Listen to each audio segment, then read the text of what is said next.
So we covered it off at the beginning of the show, but let me ask you right now, just take a second while no enemies are killing us. What is your overall take on where Division 2 is at right now? Okay, Division 2 for me is the experience is surprisingly positive. Mm-hmm. I think since I started playing yesterday at 9 a.m. or whatever it was, I'm level 16 at this point. So I'm a little bit halfway through the progression, but I think I'm probably less than halfway through the overall progression, and I obviously haven't touched the end game yet. I'm surprised with what it's done relative to the first division. I think the first division felt very empty. It was really big. The fights were uninteresting. The gunplay was bad. The time to kill was really long on a lot of enemies. And then when you would shoot them, there'd be like this half-second delay before they went like, ugh. Yeah. In the Division 2, one of the first things you notice is the guns feel a lot punchier relative to the Division 1 setup. You hit somebody with an AKM, they immediately react to it. They stumble if they're running at you. A big mist of blood pops out of their head. And then when they do die, they react immediately. Couple that with a decreased time to kill. Couple that with the sound on the weapons. And I think you have I like that a lot. more satisfying gunplay. So that's one aspect where the Division 1 really struggled. The Division 2 is already miles ahead, I think. And then combat, the other thing that makes combat good and interesting is enemy variety. Enemy variety is really, really important. And enemy variety in the Division 2 is better. I'm not going to say it's phenomenal because it's not. They're telegraphed really well with logos and colored light bars. Absolutely. And I mean, a lot of that was in Division 1, but the little logos and the way that it telegraphs their skill set is really, really helpful to me as a player. Would you agree with that? I would. I just think like the mechanical variance of the enemies is better. In the first one, you had a melee guy for this faction, then for the Rikers you had a melee guy, then for the flamethrower guys. So that was all essentially the same mechanic. In this one, you have that. You have heavy archetypes. You have rushers. You have snipers, but they're much more well-defined. There's a lot more variance there in terms of mechanics.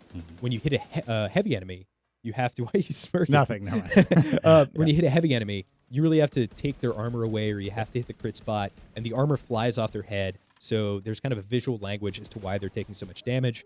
With rushers, you have the suicide bomber is my favorite. Yeah. You rush at him, he just pops, he just liquefies. You have the melee dude. You have some shotgun rushers. You have enemies that will try and chainsaw you. Like there's a heavy melee guy. Really?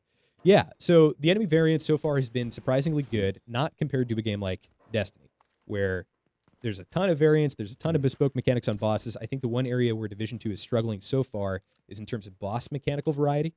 Big dude, lots of armor. Big dude, lots of armor, and he's just a larger version of a smaller enemy. Yeah. He's either a rusher, a tech guy, a sniper, or a heavy.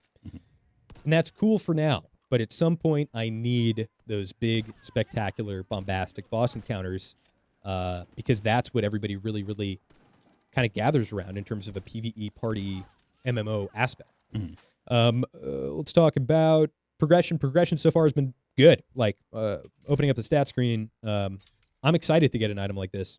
Yeah, those are cool. 20% headshot damage is significant. That's a stat that I care about. The different weapon archetypes, I think, they feel different. I think there's some balance problems. We talked about shotguns earlier. There's really no reason to use a shotgun over a weapon like this, even at close range. And that's a problem they have to work out. But I appreciate that everything is transparent. Like Jazz Hands, it's showing me 10% reload speed. It's showing me all this. It's giving me this graph of damage fall off. Accuracy and stability, I'm still a little bit fuzzy on exactly what that does. I think accuracy is initial accuracy, and then stability is accuracy over time in terms of how much the gun is shaking around. But if you go to the White House, there's that firing range that we saw, and I think a lot of people will glaze over that. I'm going to head there now. But that's a really important detail. Being able to figure out exactly how much DPS you're doing is super, super important in a stat-driven RPG. Destiny doesn't give you those tools. Anthem doesn't give you those tools. So I appreciate that. I appreciate the fact that there's chat functionality, that I can talk in group, I can talk in clan, I can whisper people. That's like a no-brainer. That you should have been. think it's a no-brainer? No, I know. Yeah, I know. so many games launch with that. So to hear games that don't launch with that, and they're like, "Oh, we didn't consider this," that it's like, fix it.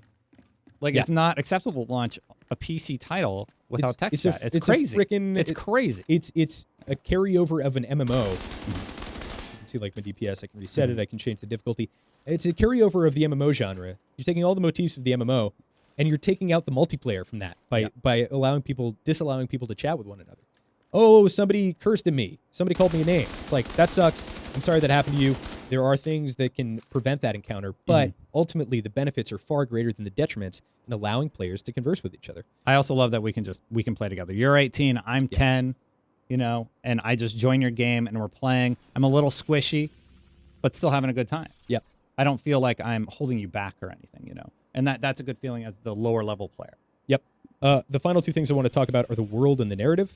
There's one specific example I want to actually check out with the world, so we'll talk about the narrative on the way there.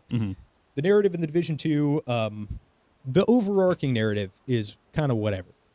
I'm not particularly invested in any of the characters, any of the leaders that have been thrown my way, but I am invested in some of the villains. There's some spoilers that I'm not going to get into. There's some really interesting, like, who the heck are you? Why are you such a badass kind of things happening.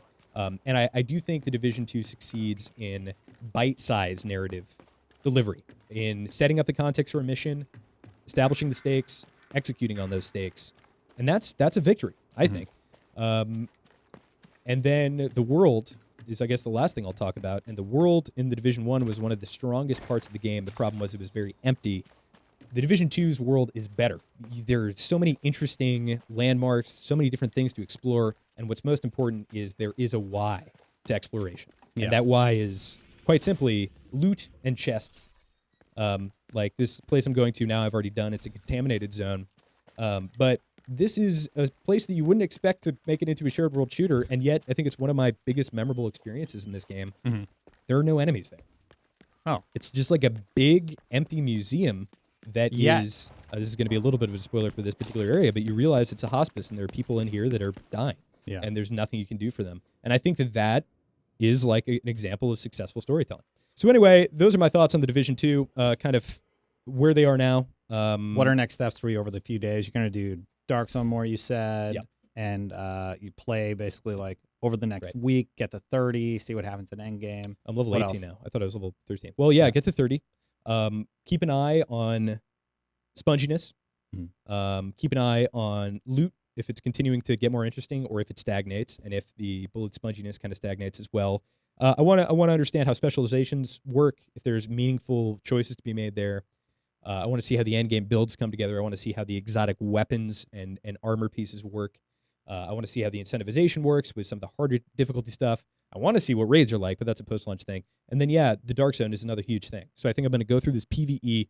After I get off the stream, I'm just going to brute force my way to 30 through main missions because that seems to be the fastest way.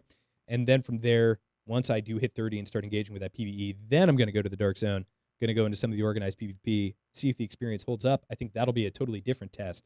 So there are a lot of ways, directions the review could go right now, but right now I think it's trending in a pretty positive direction. That's great. Well, take your time. Make sure you do your due diligence, which I know you will. And then we all look forward to seeing your review. Thanks, man. Yeah. Appreciate it. Guys, that's it for this stream. Thank you so much for watching. We'll be back with more Division 2 into the near future. Anyway, I'll see you next time. Bye.